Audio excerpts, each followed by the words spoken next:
नमस्कार दोस्तों। करवा चौथ का व्रत हर साल कार्तिक मास की कृष्ण पक्ष की चतुर्थी को रखा जाता है। यह व्रत सुहागिन महिलाएं अपने पति की लंबी उम्र, अच्छे स्वास्थ्य और सुख समृद्धि के लिए करती हैं। इस दिन महिलाएं पूरा दिन निर्जला उपवास रखती है और रात को चांद देखकर व्रत खोलती है। इसमें प्रमुख है करवा और मगरमच्छ की कथा। बहुत समय पहले की बात है। एक छोटे से गांव में करवा नाम की एक स्त्री रहती थी। वह साधारण परिवार से थी, लेकिन अपने पति के प्रति उसका प्रेम और निष्ठा अपार थी। करवा बहुत ही पतिव्रता महिला थी। उसके पति से संबंध गंगा यमुना की तरह पवित्र और अटूट था। करवा प्रतिदिन पति की सेवा करती, उसका ध्यान रखती और उनके साथ सुख दुख बांटती थी। एक दिन उसका पति नदी में स्नान करने गया। अचानक पानी के भीतर एक बड़ा मगरमच्छ आया और उसने करवा के पति का पैर पकड़ लिया। मगरमच्छ ने उसे पानी के भीतर खींचना शुरू कर दिया। पति की आवाज़ सुनकर करवा तुरंत नदी की ओर दौड़ी। उसने देखा कि मगरमच्छ उसके पति को डुबोने की कोशिश कर रहा है। उस समय करवा ने अपने सतीत्व बल और पतिव्रता धर्म को स्मरण किया। कहा जाता है कि पतिव्रता नारी का तप और शक्ति देवताओं और यमराज तक को भी झुका देता है। करवा ने एक सूत यानी धागे का फंदा लिया और मगरमच्छ को बांध दिया। फिर वह सीधे यमराज के पास गई। करवा ने यमराज से कहा, हे यमराज, ये मगरमच्छ पापी है। इसने मेरे पति की जान लेने की कोशिश की है। इसे तुरंत नर्क भेजो और मेरे पति को जीवन दान दो। यमराज बोले, देवी, अभी इस मगरमच्छ की आयु शेष है। मैं इसे यमलोक नहीं भेज सकता। यह सुनकर करवा क्रोधित हो गई। उसने दृढ़ स्वर में कहा, यदि आप मेरे पति की रक्षा नहीं करेंगे तो मैं अपने पतिव्रता बल से आपको श्राप देकर नष्ट कर दूंगी। करवा की निष्ठा और सत्य के सामने यमराज भी झुक गए। उन्होंने मगरमच्छ को तुरंत नर्क भेज दिया और करवा के पति को जीवन दान दिया। दूसरी कहानी है वीरवती की। बहुत समय पहले एक साहूकार के 7 बेटे और एक बेटी थी। बेटी का नाम वीरवती था। शादी के बाद जब पहला करवा चौथ आया तो वीरवती ने भी अपनी माँ और भाभियों के साथ व्रत रखा। सुबह से ही सभी स्त्रियों ने निर्जला व्रत रखा। दिन भर पूजा पाठ और सज धजने में समय बीता, पर वीरवती को बहुत ही भूख प्यास लगने लगी। शाम तक वह कमज़ोर होकर बोली, भाई, अब मुझसे भूखा नहीं रहा जाता, चांद कब निकलेगा। उसके भाइयों को अपनी बहन की हालत देखकर दया आ गई। उन्होंने सोचा कि बहन को भूख प्यास से तड़पने नहीं देना चाहिए। सबसे छोटा भाई पास के एक पेड़ पर चढ़ गया। उसने छलनी की तरह जाली में दीपक जलाकर बहन को दिखाया और कहा, बहन देखो, चांद निकल आया है, तुम अब अपना व्रत खोल दो।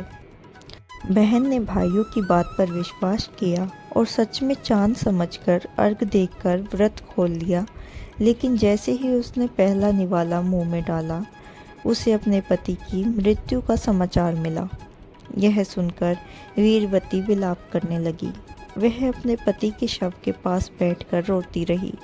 तभी माता पार्वती वहां प्रकट हुई और बोली, बेटी, तुमसे भूल हो गई है।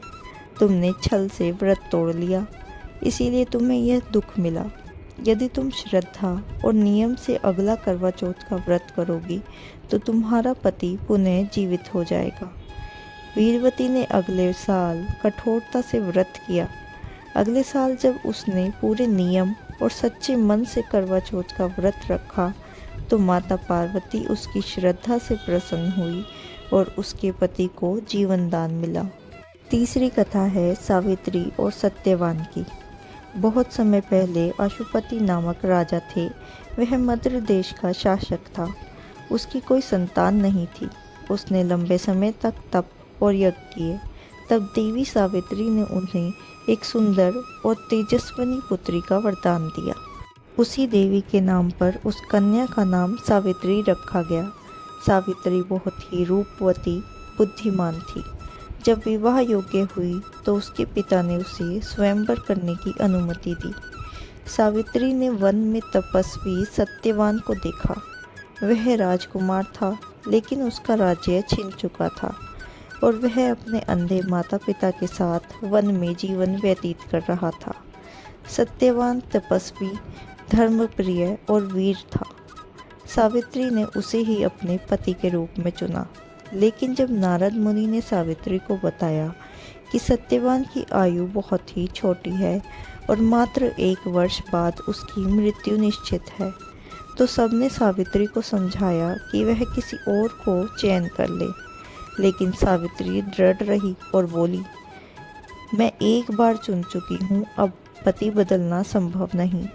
मैं सत्यवान को ही अपना जीवन साथी बनाऊंगी।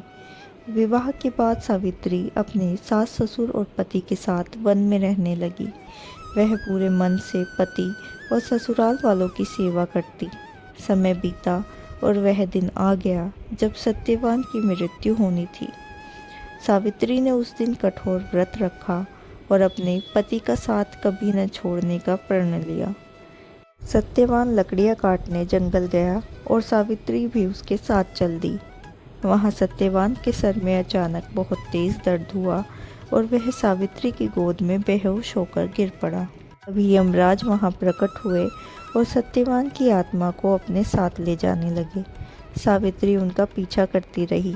यमराज ने कई बार उसे समझाया कि वह लौट जाए, क्योंकि किसी स्त्री का इतनी दूर यमलोक तक आना उचित नहीं है। लेकिन सावित्री अडिग रही और बोली, जहाँ मेरा पति है वही मेरा स्थान है। मैं उनका साथ कभी नहीं छोड़ूंगी। यमराज ने उनकी दृढ़ता और निष्ठा देखकर उसे वर मांगने के लिए कहा। सावित्री ने चतुराई दिखाई और कहा, पहला वर, मेरे सास ससुर की आंखों की ज्योति लौट आए।